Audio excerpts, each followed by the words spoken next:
Oke, assalamualaikum warahmatullahi wabarakatuh. Selamat datang dalam channel saya Pobi Kevin. Terima kasih bagi Anda sudah klik subscribe dan like. Bagi yang belum silakan klik subscribe dan like channel ini.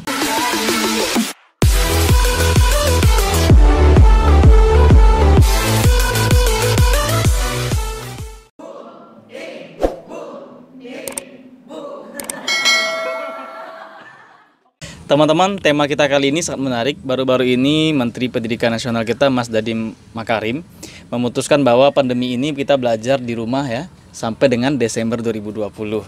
Dan banyak sekali orang tua yang mengeluh bahwa mereka sulit mengajar, mendidik anaknya di rumah. Bahkan ada beberapa video yang viral di media sosial, orang tua memperlakukan anaknya sangat kasar gitu ya, ada yang memukul dan sebagainya, karena tidak tahan lagi gitu ya.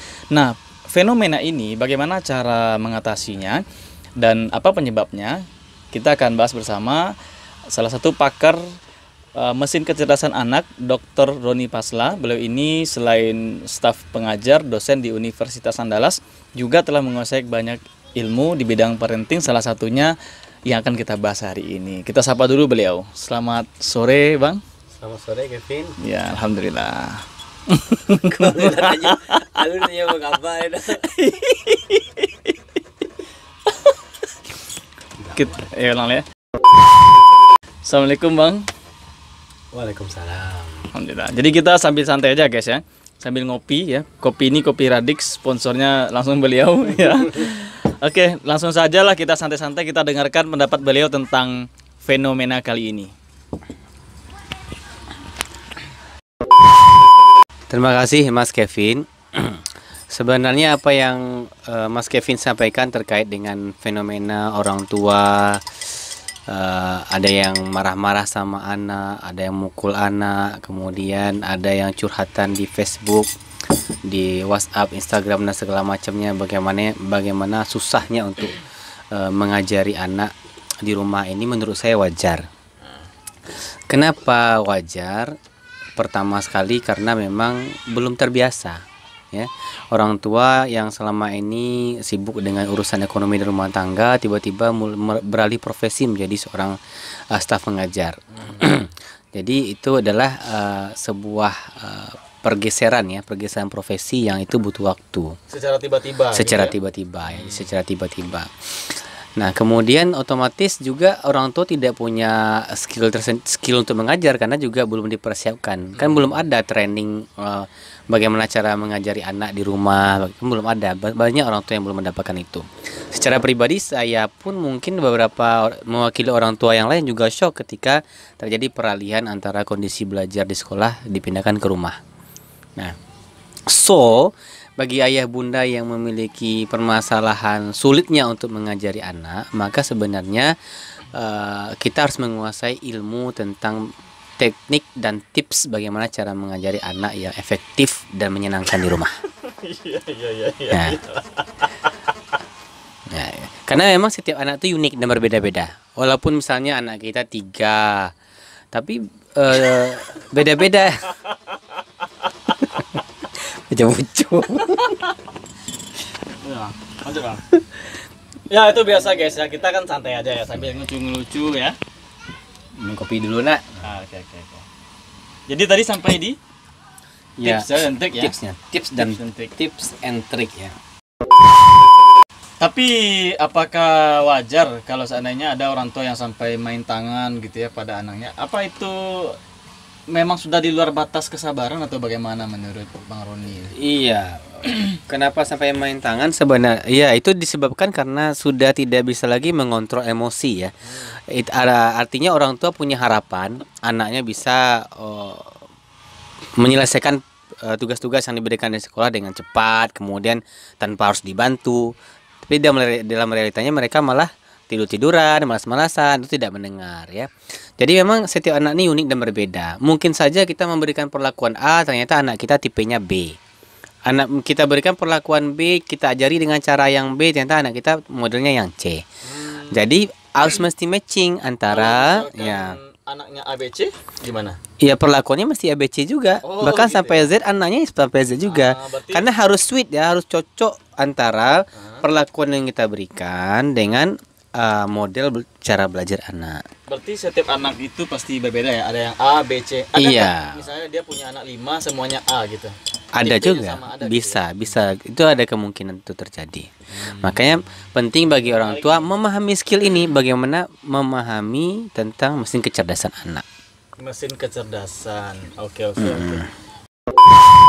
Ini kayaknya makin menarik nih Bapak Ibu. Jadi ternyata di badan anak kita tuh ada mesin, namanya mesin kecerdasan. Jadi banyak orang tua belum kenal apa mesin kecerdasan anaknya, sehingga mereka memperlakukan anaknya tidak sesuai dengan mesinnya itu sendiri. Umpama nih, misalkan ada mesin kapal yang hanya bisa membawa 10 penumpang, dipaksakan untuk 15 penumpang. Jadi memang tidak bisa dibandingkan. Jadi karena memang mesin itu punya spesifikasi yang berbeda-beda gitu. Iya, Pak, betul sekali Mas Kevin. Siap. Kita dengarkan lebih lanjut mungkin penjelasan dari Bang Dr. Rodi Pasla ini. Ya, jadi jadi ayah bunda, bagaimana cara kita mengenal mesin kecerdasan anak kita? Jadi kita berbasis berdasarkan ilmu pengetahuan ya. Ada namanya sebuah teori, namanya teori Stephen ya. Teori Stephen. Nah, jadi Stephen ini membantu kita agar memang kita bisa memperlakukan anak-anak kita lebih gampang, mudah untuk belajar. Apa itu Stephen? Stephen itu akronim. S sensing, T thinking, I intuiting, F feeling in instinct. Cuman ada 5 Mas ya. Ada yang keenam enggak? Yang keenam itu kalau dipaksakan juga jadinya sinting. Oh, sinting. Ya. Mudah-mudahan Kayak kita enggak. Enggak lah ya. Insya Allah enggak ya. Oke. Jadi, nah itu dia ya Bunda. Jadi kalau seandainya anak kita tipenya S, nah ini tipe S ini menarik Mas Kevin. Ya. Tipe anak kita tipe S ini adalah anak yang tidak suka diam. Ya, dia suka untuk moving, bergerak. Ya. Pokoknya sulit untuk ditahan pantatnya duduk dalam jangka waktu yang lama. Oh, Kadang-kadang kan orang tua gemes tuh, iya anaknya tidak mau diam, duduk, belajar. Nggak bisa Mas. Ini anaknya emang harus moving ya. Jadi kriterianya kalau orang tua mengatakan nakal gitu. Iya, jadi nggak bisa diatur. Iya, disuruh duduk lari ke sana, disuruh lari ke sini gitu ya. Itu gimana cara mensiasatinya itu? Cara mensiasatinya. Nah, karena kita udah kenal itu ternyata anaknya suka bergerak. Maka sebelum belajar ya, before studying ya, sebelum belajar, jadi anak sensing ini silakan dulu kita kasih dia gerakan-gerakan tertentu. Yang penting dia bergerak dulu. Apakah senam ya, senam yang happy. Kemudian boleh dia olahraga ringan terlebih dahulu sebelum belajar ya. Sehingga memang semakin dia bergerak ini, maka potensi dia untuk belajar dan mengingat itu lebih kuat. Gitu. Nah, gitu Mas. Itu aja dulu. Itu tukang kopi datang guys. Ini kopi Radix nih luar biasa ya. Ini langsung ide-ide kita juga bisa langsung plong setelah minum ini ya. Oh, berarti kalau anak sensing harus disuruh bergerak ya. Jadi kalau bisa sebelum belajar gerak-gerak dulu Mas. Ke pasar gitu ya. Iya. Ke pasar atau main bola dulu gitu. Boleh, yang ringan-ringan aja Mas. Jangan jauh-jauh, dekat-dekat. Nanti susah orang tuanya. Sekarang kan pandemi kan. Iya. Boleh di depan rumah atau senam bersama keluarga boleh, seperti senam pinguin. Kan ada tutorialnya di YouTube ya. Iya. Boleh. Benar. Menarik ini. Jadi bagi ibu yang punya anak yang galete gitu ya, galete itu bahasa kitanya kan, jadi artinya susah diatur, bergerak terus ya. Solusinya sebelum belajar habiskan dulu energi geraknya itu sebelum belajar. Kalau tidak, nanti dia akan menghabiskan energinya ketika belajar. Jadi dia akan bergerak ketika belajar. Jadi bikin dia dulu lelah sebelum belajar, sehingga nanti pas belajar dia takluk gitu. Jadi jangan sampai habis juga tenaganya Mas. Kalau habis sih tidur dia nanti kan. Harus disiasati juga. Tapi nggak boleh habis ya. Ya itu kan baru treatment pertama Mas. Dia kan banyak treatmentnya. Jadi kalau untuk anak sensing pertama mesti gerak. Dan ketika proses belajar pun dia memang tipenya mencontoh. Jadi harus kita contohkan. Atau buat dia mencontohkan sendiri contoh pelajarannya PJOK. Cara menendang bola. Ya suruh dia tendang bola. Gimana caranya sesuai dengan gambar liatin. Atau liatin videonya bagaimana gitu kan. Sehingga lebih mudah dia mengingat. Caranya ada dicontohkan juga ya, misalnya kalau matematik 5 tambah 3 ya kita kasih ini alat peraga dicontohkan dengan tangannya yang 5 mana gitu kan. Nah, jadi bisa yang jadi modelnya Bunda di rumah atau bisa juga seperti video-video tayangan di YouTube dilihatkan ke contohnya ke dia karena dia orangnya mengindra banget ya. Berarti Contoh contohnya banget. tidak harus benda nyata, bisa video atau gambar. Bisa ya lebih bagus lagi kalau dia langsung sendiri yang menirukan. Nah itu orang sensing. Siap. Oke, itu sensing. Sekarang kita ke Tapi masih banyak lagi lah Mas. Tapi nih kita yang ini aja dulu ya. review aja ya. Dulu. Oke, lanjut ke thinking lagi. Thinking ya. Thinking ini ya sesuai dengan namanya thinking. Think itu artinya berpikir. King itu artinya raja berpikir. Jadi anak-anak ini memang jadi thinking itu think dan king. king gitu. ya. Saya pikir tadi thinking tuh berpikir aja, Iya. think dan king gitu ya. Jadi think berpikir, king raja. iya, jadi dia memang rajanya berpikir. Anak-anak yang suka untuk berpikir. Nah, anak-anak seperti ini memang biasanya lebih mudah diatur Mas, karena dia orangnya lebih mandiri. Lebih mandiri. Bisa Abah. Makanya kadang-kadang Bunda nggak sabar di rumah. Ih anak si A tuh belajar sendiri aja. Kamu ngerepotin aja Bunda. Minta ini tanya lagi. Padahal memang kebetulan anak si tetangga mungkin thinking yang belajarnya sudah mandiri, bisa baca sendiri ya. Karena otaknya emang sudah didesain untuk berpikir. Sementara tidak semua otak anak kita yang didesain untuk totalitas berpikir ya. Ada yang bergerak tadi. Ada yang kayak bergerak gitu desainnya. Ya. Jadi untuk anak thinking ya dia suka dengan terstruktur ya, ada skema-skema, ada panah-panah. Itu disukai oleh anak-anak thinking. Oh gitu. Ya. Oke, siap. Itu thinking ya, berarti lebih menyukai dunia belajar ya. Ya, mereka memang cerdas ya secara ininya memang suka menganalisa, ya logikanya jalan ya. Bahkan secara matematis mereka jauh lebih unggul juga dibandingkan dengan mesin kecerdasan yang lain. Tapi ayah bunda jangan khawatir karena setiap mesin kecerdasan ini mereka punya kelebihan masing-masing yang nggak bisa kita compare ya, kita bandingkan antara anak A, B, C dan D itu tidak bisa karena masing-masing punya keunggulan masing-masing. Oke, siap. Kita lanjut ke apa lagi? Sensing sudah, thinking sudah, ke intuiting. Nah, intuiting ini apa ini? Wah. Nah, ini anak intuiting salah satu yang membuat mungkin bundanya gemas juga di rumah ya. Anak intuiting sesuai dengan namanya intuiting artinya banyak intuisi. Ya. Artinya mereka banyak khayalan, Mas. Mereka suka mengkhayal, mereka suka melamun ya, geraknya agak lambat gitu ya. Tapi mereka kreatif sebenarnya. Gitu. Intuiting ini berarti kalau yang suka lelet gitu ya, lelet bangun tidur susah gitu ya. Iya, termasuk itulah gitu. Gitu ya. Ya, anaknya apa namanya suka yang aneh-aneh gitu yang mungkin nggak masuk akal sama kita itu dikerjainnya. Tapi sebenarnya itu merupakan imajinasi dari diri mereka sedang berkembang. Cuma mereka belum mampu untuk mungkin menyampaikan secara lebih sederhana apa imajinasi yang ada di pikirannya, gitu Mas.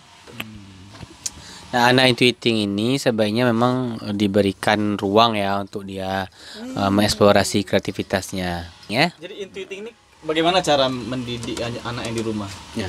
Anak intuiting ini adalah anak yang apa namanya? Kan tadi suka melamun gitu ya. Iya. Nah, bagaimana cara mendidiknya ini? Ya memang anak intuiting ini memang harus kita sediakan betul media-media yang memang itu bervariasi ya, karena anaknya memang suka dengan variatif. Jadi harus berbeda-beda antara media-media satu dengan media yang lain. Artinya ada perubahan, ada sesuatu yang baru dari apa yang kita tampilkan. Karena ketika ada yang lain yang lebih menarik daripada apa yang disampaikan orang tua, maka itu yang dikejarnya. Jadi orang tua harus memang performanya harus lebih menarik lagi ya. Semakin menarik sajiannya maka semakin direkam oleh anak intuiting gitu ya. Oke. Siap. Oke. Selanjutnya apa lagi itu? Sensing sudah, thinking sudah, feeling. Feeling dari bahasanya feel artinya rasa ya. Berarti anaknya itu betul-betul anak yang penuh dengan sensitivitas. Makanya bunda di rumah kalau memiliki anak feeling ini harus betul-betul dijaga moodnya.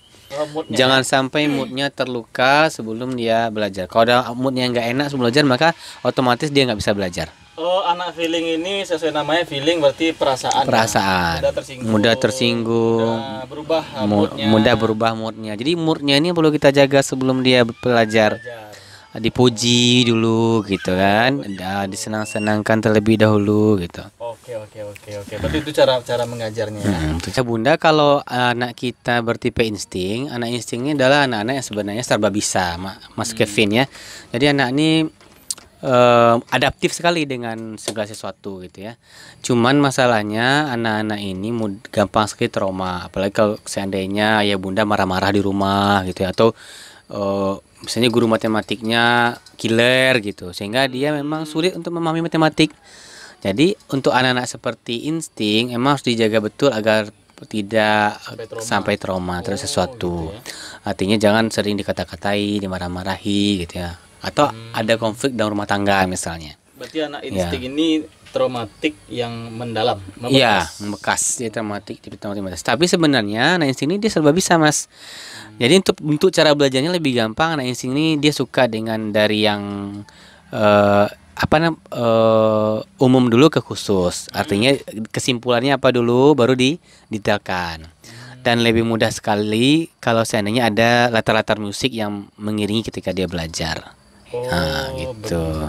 Berarti kalau anak insting ini bisa belajar ketika ada organ di tetangga sebelah gitu. Oh, enggak juga. Maksudnya musik-musik yang sifatnya lebih tenang lah, rileks lah, latar-latar, nggak mesti goyang dumang dan segala macamnya, nggak organ juga. Nah itu dia Mas, beberapa yang membantu orang tua. Oke Bapak Ibu semuanya, kita sudah mendengar penjelasan dari Pak Dr. Roni Pasla ini mengenai tentang parenting ala Stephen. Jadi kita ulangi lagi, S itu sensing, orangnya bergerak, T itu thinking, orangnya berpikir, suka belajar, I itu intuiting, orangnya butuh kreativitas, F itu feeling, orangnya butuh dijaga perasaannya, dan IN itu insting, orangnya jangan sampai dibikin trauma.